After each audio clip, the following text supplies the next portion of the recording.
pengadilan terhadap kasus kilometer 50 ini belum dimulai. Tapi Presiden sudah mengatakan negara tidak boleh kalah. Itu kan sebetulnya contempt of judicial power. Dan nggak ada pers yang mempersoalkan, nggak ada lembaga yang mempersoalkan. Presiden terlarang untuk mengucapkan itu. Kalau negara tidak boleh kalah, Presiden mengucapkan itu, artinya negara harus menang.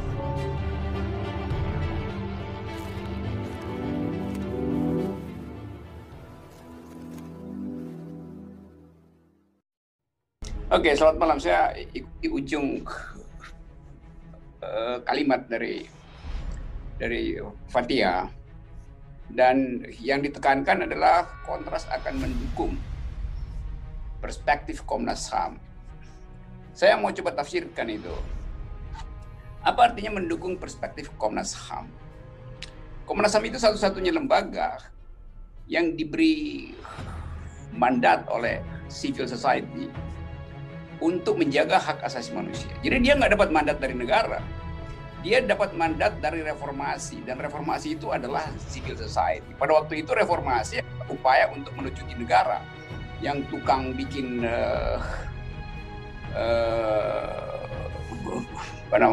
pengganggu hak asasi manusia. Jadi kita mesti lihat genealogi dari Komnas HAM. Komnas HAM itu didirikan untuk mengakhiri otoritarianisme dari negara. Jadi Komnas HAM itu memperoleh energi masyarakat sipil, bukan dari negara. Bahwa dia kemudian mendapat status hukum oleh negara, itu urusan administrasi negara. Jadi sekali lagi, Fathia betul tadi bahwa Kontras harus memperkuat perspektif civil society melalui Komnas HAM. Ini yang penting. Kenapa begitu? Karena Kontras itu S-nya besar di belakang. Dulu kita bikin Kontras itu dengan tulisan kontra S. S-nya artinya Soeharto. Itu mesti diingat itu, sejarah itu tuh. Apa sekarang kita bikin kontra J gitu. Jadi kadangkala publik tidak ingat lagi asal-usul dari perjuangan hak asasi manusia. Nah sekarang ada kasus yaitu extrajudicial killing. Disebut extrajudicial killing bukan sekedar karena dibunuh di belakang pengadilan atau sebelum ada pengadilan untuk menghilangkan nyawa manusia. Tapi dengan terjadinya extrajudicial killing, maka hak si tersangka yang sekarang adalah korban untuk datang ke depan pengadilan, membela diri nggak bisa lagi. Itu yang namanya prinsip habeas corpus itu. Bawalah tubuh itu ke depan pengadilan. Sekarang dia akan datang ke pengadilan, tubuh yang sudah jadi jenazah itu dengan perwakilan Komnas HAM. Jadi yang akan berdiri di pengadilan adalah Komnas HAM. Kan itu prinsip habeas corpusnya itu. Semacam legal standing dari si korban itu. Nah sekarang kita mau lihat apa sebetulnya di belakang perspektif negara. Kalau perspektif Komnas HAM jelas tadi seharusnya perspektif masyarakat sipil. Dan di situ ada Kontras. Sekarang apa perspektif negara? Satu-satunya kalimat yang diucapkan yang bisa kita pakai sebagai perspektif negara adalah kalimat kepala negara.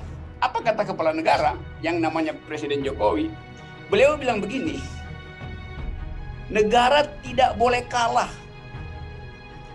Jadi coba kita bongkar diksi itu atau narasi itu, naratifnya itu. Negara tidak boleh kalah.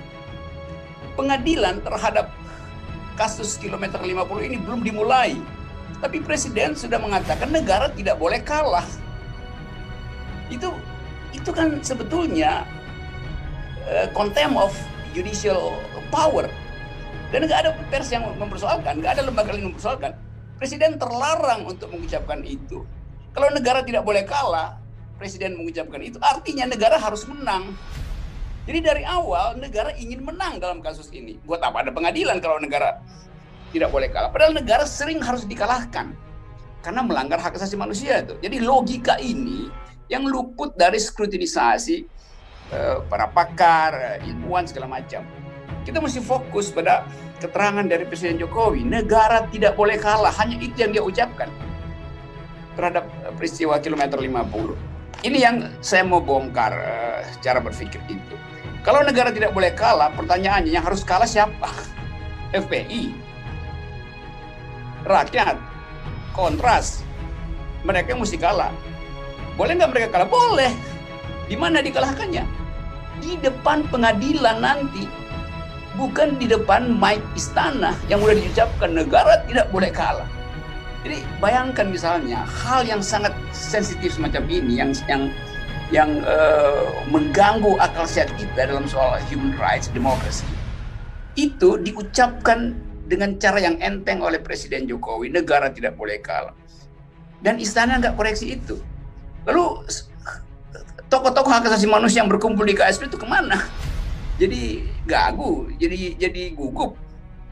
Kan istana itu sebagian besar mereka yang kita utus ke dalam istana itu dimaksudkan untuk mendidik presiden tentang dalil hak asasi manusia. Ada mantan LBH di situ, mantan macam-macam aktivis HAM, itu jadi bisu di situ. Jadi Anda bayangkan misalnya kita mau bongkar kasus ini demi keadilan, tetapi istana mendahului pengadilan dan menyatakan negara tidak boleh kalah. Itu bahayanya. Jadi a new kind of authoritarianism sedang on air hari ini. Dan itu maksudnya pembicaraan di sini di ILT harus ambil perspektif yang lebih radikal. Supaya kita jangan sekedar ngikut-ikut headline orang lain, lalu nebeng pertanyaan segala macam, berupaya untuk menyingkap. Tapi kita mesti fokus dulu pada apa tanggapan istana terhadap problem ini. Dan itu yang membuat kita jengkel. Bahwa istana mendahului pengadilan mengucapkan sesuatu yang arogan. Negara tidak boleh kalah. Secara terbalik artinya yang mesti dikalahkan adalah masyarakat. Yang mesti dikalahkan adalah LSM. Ini bahayanya kalau presiden tidak paham dalil-dalil human rights. Dan beliau tidak paham karena tidak diberi paham oleh mereka yang ada di sekitar beliau. Mereka yang ada di sekitar beliau tidak bisa memberi pemahaman karena takut bertatapan mata dengan pejabat-pejabat keamanan di istana. Itu poin saya. Terima kasih. Ya, terima kasih Bung Rocky.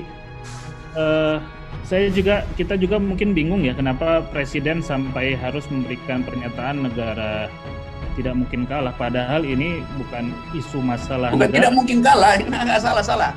Dia tidak menyebut tidak mungkin kalah. Dia bilang tidak boleh kalah. Itu lain tuh, tidak mungkin tidak boleh kalah.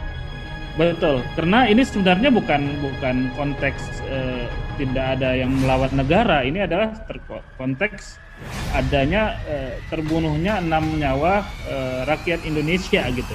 Dan kita kan tidak tahu juga belum tahu siapa membunuhnya gitu kan. Kenapa tiba-tiba ujuk-ujuk seperti negara tidak boleh kalah gitu. Karena kita juga tidak tahu, seakan-akan yang membunuh nyawa ini bagian dari elemen negara. Kenapa sampai harus negara tidak boleh kalah? Nah, terkait dengan ini bagaimana kita seharusnya menurut Bung Rocky, peran negara yang harus dijalankan terlepas dari perspektif siapa presidennya, dalam konteks ini negara bagaimana harusnya bersikap pada penyelenggara negara terkait dengan kasus ini? Dia mestinya negara itu cabut pernyataan itu. Mestinya DPR tegur presiden, mestinya ketua MPR tegur presiden, mestinya ketua Mahkamah Konstitusi tegur presiden, mestinya ketua Mahkamah Agung kasih nota hukum pada presiden. Anda nggak boleh ngomong begitu loh. Kan itu yang mesti terjadi kan. Jadi kalau tanya ke saya itu, kalau urusan formalitas itu yang mesti dilakukan. Oke, teman-teman ILT. Saya ucapin dulu selamat Natal buat teman-teman ILT yang selalu mengikuti forum Leaders Talk ini. Terima kasih Bro. Dan belasungkawa kepada Pak Syuhada tadi. Dan saya tangkap satu upaya dari Pak Syuhada untuk meneduhkan suasana, meredam batnya yang kecewa, tetapi kemudian berserah, bukan menyerah, tapi berserah pada Tuhan dan berserah pada keadilan. Dan itu yang dicari oleh rakyat kecil, yaitu berharap bahwa ada kekuatan yang mungkin masih tersisa dalam masyarakat kita untuk menuntun mereka, menuntun kita semua berhenti dari dendam politik, berhenti dari upaya untuk menyingkirkan lawan politik. Konteks ini ada dalam benak masyarakat kita. Dan kita akan ingat tahun 2020 dengan kilometer 50, setiap orang yang lewat jalan tol itu, dia akan melirik ke kiri. Di kilometer mana, yang mana lokasinya. Itu akan bertahun-tahun ada dalam ingatan kita. Jadi kita ingin agar supaya peristiwa ini dijadikan pelajaran betul oleh kekuasaan. Agar supaya peradaban kita digiring menuju harapan, bukan dibatalkan karena arogansi politik. Jadi sekali lagi saya ingin agar supaya 2021 ada cahaya yang bisa menjadikan kita percaya bahwa negeri ini masih bisa dilanjutkan. Karena soal human rights ini adalah fondamen dari perjuangan politik kita untuk menegakkan reformasi. Teman-teman mahasiswa yang dulu di kami 2M itu dari Muslim, teman-teman dari KBUI yang dulu dianggap sekuler, tapi bersatu untuk menghasilkan Indonesia yang bermutu, yaitu human rights. Dan sekarang ada ILT yang berupaya untuk mendidik generasi muda tumbuh dalam kepercayaan untuk memimpin bangsa ini. Pak Mardhani Alisera terus ada dalam segala forum untuk menghasilkan generasi baru. Tapi kita berhadapan dengan ruang gelap kekuasaan, dan ini bahayanya.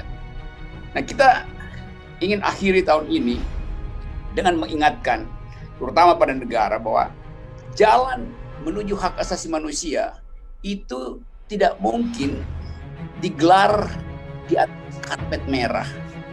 Jalan menuju hak asasi manusia itu berbatu dan menanjak. Tapi kita mesti tapaki itu satu persatu, agar supaya kita bisa tiba di puncak dan melihat ke bawah bahwa kita telah menyelesaikan peradaban bangsa dengan cara yang bermutu, dengan cara yang penuh damai. Dan dengan cara itu kita tunjukkan atau kita tinggalkan pesan pada generasi muda, khususnya pada teman-teman di ILT, bahwa Indonesia bisa dihasilkan ulang dengan mengingat bahwa pengkhianatan terhadap hak asasi manusia adalah cara yang paling berbahaya untuk menghasilkan Indonesia yang beradab. Karena itu kita hentikan pengkhianatan terhadap dignitas manusia. Terima kasih.